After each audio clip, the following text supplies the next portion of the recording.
Тэгээ сая одоо хамгийн сүүлийн статистик гарсан байна. За ерөнхийдөө бол аялал жуулчлалын одоо салбарын одоо зорчигчдын урсгал бол яг өмнөх жилүүдэд харьцуулахад бол одоо нэмэгдэж байгаа юм статистик гарч ин. Гэхдээ засгийн газрын зорилт бол маш том те 2 сая жуулчин хүлээж авна. За энэ жил бол саяыг хүлээж авна ч гэдэг юм уу. Нэг юм том зорилтууд яваад байна. Тэгэхээр яг одоо аялал жуулчлалын компаниуд маань иймэрхүү хэмжээний зорилтыг хангах хэмжээний хүчин чадал нөөц болцсон байна уу? Тийм сайхан асуулт байна. Ер нь бол аялал жуулчлалыг хэрвээ яг эдийн засгийн нэг салбар гэж үзвэл альва эдийн засаг өөрийнхөө зам ёсны цогцлоор буюу эрэлт нийлүүл таана байна. Түүнийг ханган нийлүүлдэг бизнесийн компаниудын хүчин чадал өрсөлдөх чадвар юу байна гэдгээр л тодорхойлогддог. Түүнээс биш аль нэг улс орнодоо аль нэг тоогд шууд тавингууд тэрнийхэн дагуу автоматар явдаг тийм социалист маягийн хэлбэр байхгүй шүү дээ. Зүгээр бид нар нэгдүгээр асуудал нь юу вэ нөхөр Монголд ирж байгаа жуулчны тоог ямар хэмжүүрээр авах вэ гэдэг дээр их маргаантай байдаг. Урд өмнө ирсэн тодорхойлолтчоор ерөөсөө Монголын хэлийг давж байгаа тэр arrivals гэж англиар хэлээд байгаа хүлцэн иргэснэрийг ингээд тоогоор аваад үзвэл ингээд өсөж байгаа зүйл харагдаж байгаа. Энэ нь хоёр шалтгаантай. Нэгдүгээр ковидын дараа үед Монгол улсын аялал жуулчлал дэлхийн аялал жуулчлалын салбар дээр бол явуулсан бодлого бол хамгийн их тийм үлгэр жишээнүүдийн нэг болдог. Хамгийн түрүүнд үе таалгаа нээсэн.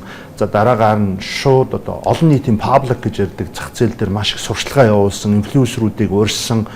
Ялангуяа тэр зорилттой зах зээл нь Өмнөд Азийн, Мөзүүн одоо Солонгос мэтийн улс орнууд руу чиглэлсэн те. Ингэснээрээ бас эрэлтийг өдөөж өгсөн гэх мэт.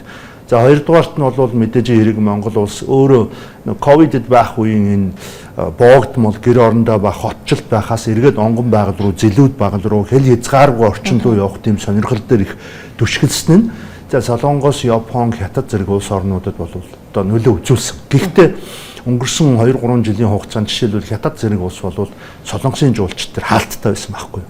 Энэ жилээс бол одоо тэд нар бол виза чөлөөтэй олгоод ордог болж эхэлж байна. За хоёрдугаарт бол Солонгосын жуулчдыг жишээл Япон Солонгосын жуулчдыг авахын төлөө энэ Төв Азийн улс орнууд бүр өндөр хэмжээний оновчтой бодлогоодыг явуулж эхэлсэн. Монголыг харж агаад жишээлбэл Казахстан, Узбекистан, Тажикстан зэрэг улсууд яг адилхан Монголтой адилхан нүүдлийн бүтээгдэхүүн морь унах, малчин айлаар зорш хээрээр явах, дээр нь өөрийнхөө үндэсний тулгуур гоё хоол энтрийг гаргаж ирээд тэгээд ингэ явдаг болсон. Тийм учраас удахгүй дараа жилээс бол Солонгосын жуулчд ингэж хуваагдах байх гэж бодож байгаа ирж байгаа.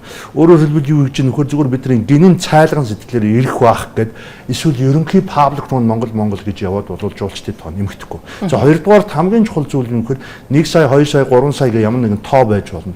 Уул нь бол аялал жуулчлалын зах зээл дээр яаж зорилгыг тавих вэ гэхэд за биднэрт аялал жуулчлалын одоо салбраас ийм хэмжээний төдий хэмжээний ажлын байрыг бий болгоно. Төдий хэмжээний нэмэн үртгийг гаргаж ирнэ. Төдий хэмжээний нэмэлт бусад салбаруудаа дэмжиж гадаадын шууд өрөнгө оруулалтыг үүсгэнэ гэдэг эдийн засгийн дэд үндсэн зорилгоудаа тавьж агаад тэрийг хангахын тулд хичнээн сая жуулчин ирэх вэ гэдэг дараа нь тэр тоо гарч ирдэг байхгүй. Гэтэл бид нар 1 юм уу 2 сая жуулчин автомат статистикаар тооцсон бодцоод яг эцсийн өгөөж нь эдийн засгийн эцсийн өгөөж нь Монгол компаниудах өгөөжүүд бол хүнд байгаа. За 3 дугаарт бол яг энэ хэмжээний жуулчдыг авах дац хүчин чадлын тухай асуудал байхгүй. Энэ бол зөвхөн авиа компани урсгалаас гадна жишээлбэл 7 сар бол Монголын хамгийн хоот, хамгийн өндөр, хамгийн дээд зэрэглэл юм. Нэг одоо жуулчин хүлээж авах хамгийн дээд зэрэг нь Улаанбаатар жишээл 5000 гаруй ор хоногийн л даац байгаад байдаг. За жишээлбэл одоо наадмын үеэр гэтэл зөвхөн стадионы суудлын жуулчид зориулсан суудлаар нь аваад үзэх юм бол бүр дэндүү бага болох жишээтэй. Тэгэхээр энэ тавьж байгаа зорилго хүлээж авах жуулч аялал жуулчлалын компани, аялал жуулчлалын үйлчлэгээнүүдийн хүчин чадлыг аваад үзвэл уруу хамааралтай гарч ирж байгаа. Ийм бизнесийг механигаар дэмжиж өсгөөд, зээл өгөөд, шинээр төрүүлээ гаргаад ирэхэд өвлийн улирал болон бусад улирлууд нь нөгөө нэг компаниуд чинь хүн байхгүй болохоор бизнесийн хувьд бол хүндрэлд ороод дампуурах, ажиллаж чадахгүй болох ийм хувирлууд гарч ирж байгаа. За дээрэс нь энийг хангаад өгөх гэхээр ганцхан аялал жуулчлал биш бүх салбаруудад хүний нөөц өнөөдөр бараг байхгүй байна. Дутагдaltaй хэн ажиллах вэ гэдэг хөдөө орон нутаг баазууд бол үндсэндээ байхгүй болж эхэлж байна. За дээрэс нь ер нь Монгол Go Mongolia гэдэг энэ ерөнхий Монголыг сурталчилж байгаа энэ маркетингийнхаа бодлогыг яг тодорхой салбарууд руу тодорхой эдийн засгийн хүчин зүйлийг бий болгоход ямар ураа маркетингийн цогц бодлогыг явуулах вэ те аялал жуулчлал дээр жишээлбэл тэр брендинг equity гэдэг тэр маркетингийн бодлого нь бол бас байхгүй байгаа. Ингээд олон асуудлууд бол цаана байгаа. Go Mongolia дотроо байхгүй байна гэж ойлгож болох уу? Go Mongolia бол ерөнхийд нь Монгол улсыг гадаад одоо зах зээл дээр яаж харуулах вэ гэдэг цогц одоо томьёол шүү дээ. Тэрийг спортод хэрэгжилж болно, урлаг, уулуурхаад хэрэгжилж болно. Аялал жуулчны салбар одоо энийг эхний суурин дээр хэрэгжилж байсан. Дараагийн одоо энэ 90 үе шат дээр ямраар явах юм бэ гэдэг асуудал байна. Өөрөлдөх юм бол нөгөө сегментэд тодорхойлог байна гэж ойлгож болох уу? Яг нь манай зах зээлийн сегментийг манай хүмүүсүүд бол ковидын дараа үед хамгийн их болно. Яг нь хойд талдаа дайн байлдаа асуудалтай байгаа учраас Азийн зах зээл солонгос жуулчд гэж харж байгаа юм л та. За энэ бол өөрөө бас өрөөсгөл 1-2 жилдээ бол окей. Гэхдээ ядаж л аялал жуулч чинь төрүүлж 3-4 жилийн өмнө юмаа зарж борлуу сурталчилдаг учраас 5 жилийн хугацаанд ганцхан солонгос жуулчин гэдгээрээ явах юм уу?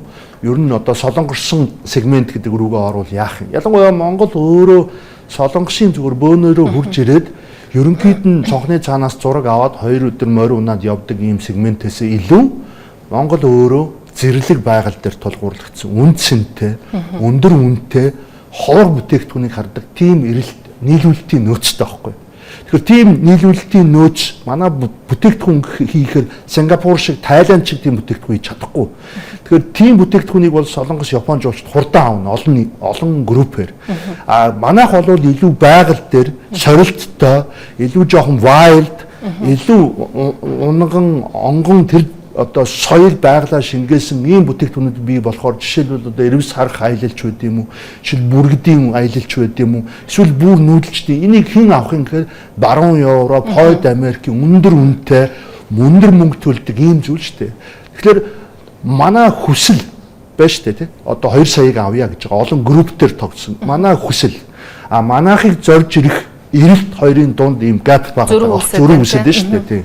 Тэрийг яаж одоо зохицуулах боломж байна? Тэр чинь бол маркетингийн бодлого. Өөрөөр хэлбэл бид ганцхан компаниуд хийх үү, төр хийх үү?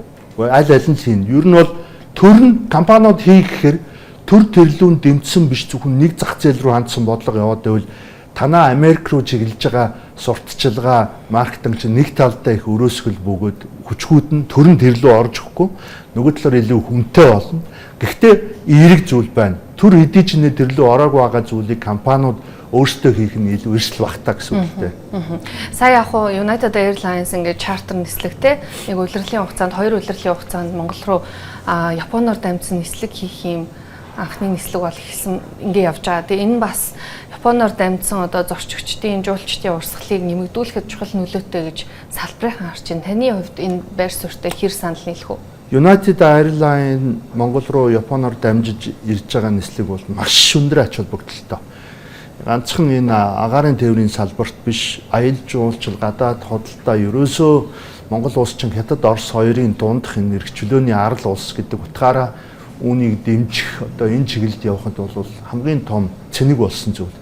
Хамгийн хэд хэдэн эрсдлүүд байгаа. Нэгдүгürt энэ нислэгийг бид нар жилийн 4 улиралд хүнээр хангаж өгөх тийм эрэлт нийлүүлэлтийн бодлого байна. Өөрөөр хэлбэл United Airlines өвөл зөнгөө хүн дүргэлтэйгээр хоёр талдаа нисч чадах уу?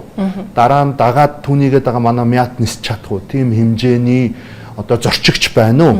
3 дугаарт нь гэвэл тэр United Airlines ирж байгаа Хойд Америкийн аялагчид хүмүүсүүдийг хангах манай аяллаа бүтээгдэхүүнүүд тэр чиглэлд байна уу? Эсвэл Солонгос, Япон чиглэлд бий болгосон илүү горих төрөлж хотын ойр орчмын суурин аяллуудаар яваадах юм уу? Эсвэл зөвхөн одоо Америкийн ганц нэг хөрөнгө оруулалт шингэсэн говьдох одоо жишээлбэл говийн 3 тэмээ бааз чинь болж авсаа гэж хүний одоо Америк хүний хөрөнгө оруулалтаар явж байгаа. Тэр утгаараа говь болвол одоо Хойд Америкийн зах зээлээр хамгийн их зарагддаг destination аялах газар баггүй. Тэр яг энэ шиг ийм одоо бүтээгдэхүүнүүд Монголын бусад аялах газрууд руу одоо шингэн гарч ирж Хойд Америк, баруун Европ, Японы ийм үн цэнтэй жуулчдыг авах аялал жуулчлалын үйлчлэгээний сүлжээнүүд үүсч чадах уу гэдэг бол хамгийн чухал. Энэ рүү шингэсэн хөрөнгө оруулалт бодлогыг заавалжгүй явуулахгүй бол бид нар энэ үн цэнтэй зах зээл, энэ United Airlines-ийн урсгалыг бол айжуудаа алдах магадaltaй гэсэн. Өөрөлдөх юм бол суудалт үргэлт хангалтгүй учраас суудалт үргэлт хангалтгүй дээрээс нь нэг ирсэн жуулчны давтан эрэлт чинь зогсоод авах байхгүй. Аялал жуулчлалт хамгийн гол зүйл бол анх удаа ирж байгаа хүнийг авах нь чухал боловч ерөөсө баталгаа нь бол та дахин нэг ирсний дараа дахин аялаад ахалтал оршиж байгаа шүү.